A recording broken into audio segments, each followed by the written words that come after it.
Halo Sobat Kontenpedia, kembali lagi bersama saya Neva dan di sebelah saya sudah ada Kak Devi. Halo Kak Devi. Halo.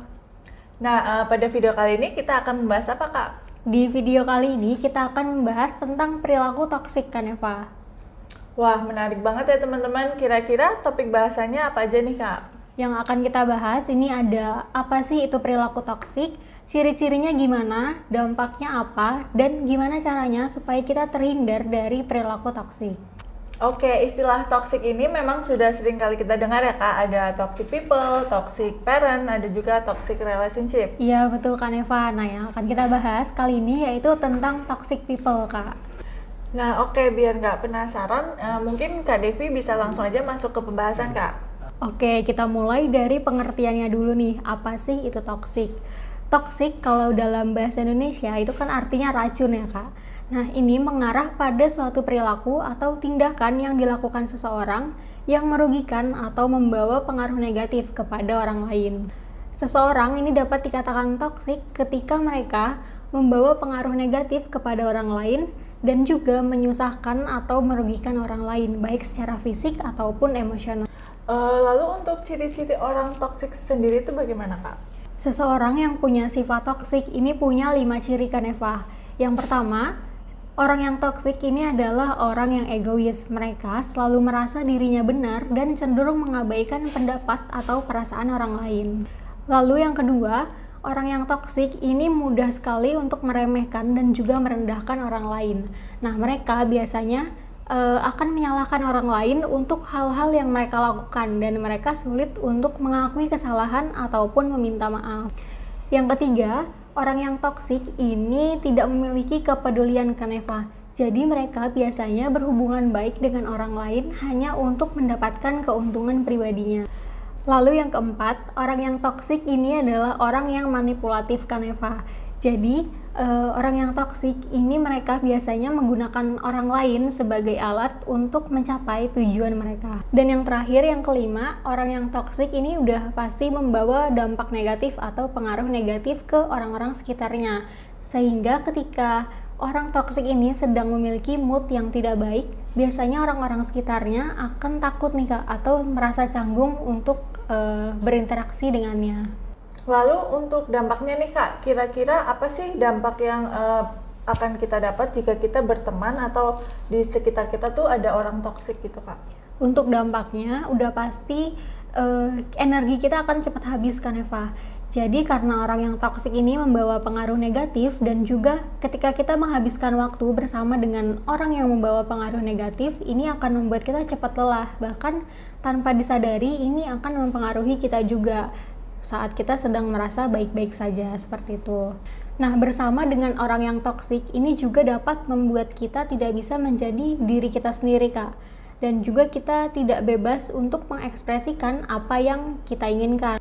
Hal ini dapat terjadi karena ketika kita bersama dengan orang yang toksik, mereka akan berusaha untuk memanipulasi kita, sehingga kita akan cenderung mengikuti keinginannya. Lalu yang terakhir, orang yang toksik ini udah pasti mengganggu kesehatan mental kita, Kak. Karena tanpa disadari mereka juga mampu merubah atau mempengaruhi cara berpikir kita.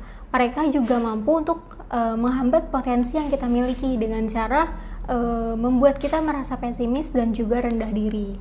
Oke, jadi dari yang sudah dijelaskan Kak Devi tadi, kita jadi tahu nih apa itu toxic people, ciri-cirinya, dan bagaimana dampak ketika kita memiliki toxic people di sekeliling kita. Nah, mungkin dari Sobat Kontenpedia juga ada yang langsung terpikirkan seseorang nih setelah penjelasan yang diberikan Kak Devi tadi. Betul Kak, tapi jangan terburu-buru dulu nih untuk menyimpulkan siapa yang punya sifat toksik. Karena seringnya sifat toksik ini juga tidak disadari dan bisa aja justru kalian sendiri yang punya sifat toksik. Wah, kalau seperti itu berarti secara nggak sadar kita juga bisa termasuk toxic people ya bagi orang-orang sekitar kita. Nah, untuk cara menghilangkan sifat toksik ini ada nggak sih Kak caranya? Ada kan Eva. Nah, untuk menghilangkan sifat toksik, ini yang pertama-tama yang harus kita lakukan adalah introspeksi diri, Kak. Introspeksi diri ini bisa kita lakukan dengan cara meminta feedback langsung kepada orang-orang di sekitar kita.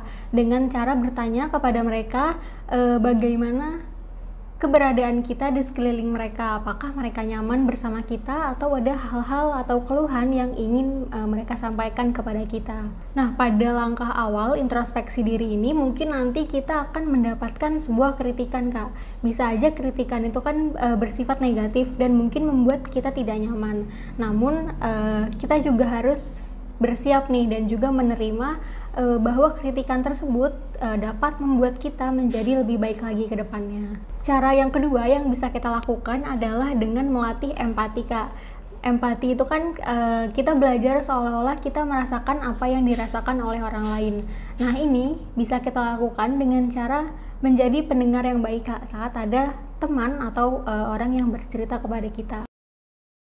Nah, gimana sih caranya supaya kita menjadi pendengar yang baik? Ini bisa kita lakukan dengan cara fokus terhadap apa yang disampaikan atau diceritakan oleh teman kita. Nah, kita saat mendengarkan orang lain ini harus fokus mendengarkan tanpa perlu memikirkan atau melakukan hal lain seperti main handphone. Kita juga tidak perlu memikirkan respon apa yang nantinya akan kita berikan itu, karena respon yang kita berikan sebaiknya bersifat alami saja tanpa perlu dibuat-buat. Namun juga kita harus memberikan respon atau jawaban yang tidak menyudutkan atau menghakimi teman yang bercerita kepada kita.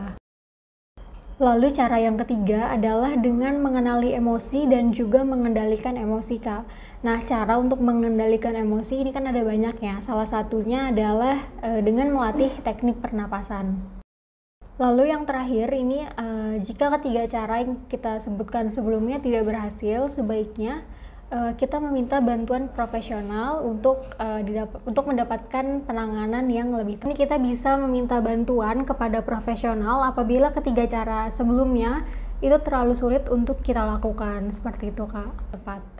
Oh iya, aku mau nambahin nih, Kak. Jadi orang yang punya sifat toksik ini biasanya adalah korban dari orang lain yang punya sifat toksik juga. Seperti misalnya kita punya keluarga yang toksik, teman yang toksik, ataupun pasangan yang toksik.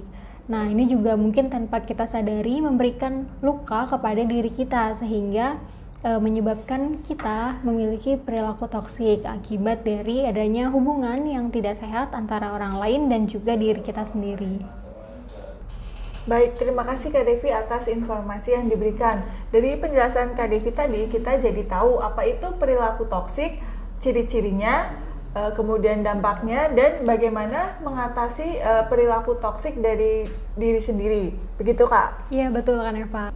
Nah, untuk Sobat Kontenpedia yang ingin kami membahas informasi lain seputar dunia psikologi, kalian boleh banget nih request di kolom komentar di bawah ini. Dan untuk kalian yang ingin mengetahui informasi terupdate, kalian dapat mengunjungi website kami di www.kontenpedia.com. Kontenpedia, inspirasi anak muda Indonesia. Sampai jumpa lagi.